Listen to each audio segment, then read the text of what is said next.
you know. That's why I'm so thankful for, you know, my boy Mark Gregory. You know, like I came up under him, you know, he mentored me for a while, you know, taught me the business aspect, taught me how to write jokes, you know, and he made me realize that you can do this from here. Like, he's from Ohio, but he would travel all the time. And Mark was hungry, and Mark is funny, and he's super funny, bro. And it's like he's well respected, and he's well plugged, and he knows, you know, he knows so much about comedy. He's so good at writing, and so good at, you know, like, so I seen him, and he would just let me, like, I was the only person hungry like him. And he would just, I'm talking about, I rode with him to Chicago. No money, wasn't no money in it for me. 5 hours away, you know, stayed in his hotel room with him, you know, and he, you know, did like a small, somebody had like a TV program. We went there, and I actually got some time. He gave me, I performed. I don't know if it was good or not, you know, I can't remember. I don't think I was that good at the time, but I just knew, like, you know, I still knew I was funny. Even though I wasn't funny, I still knew I was funny.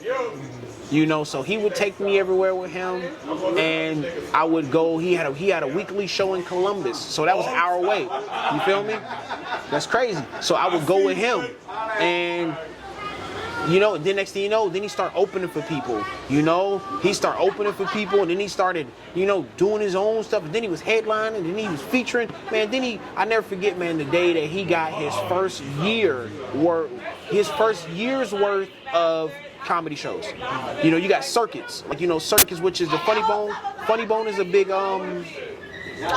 is a big franchise comedy wise. The Improvs are a big comedy franchise, and they kind of run in parallel with each other.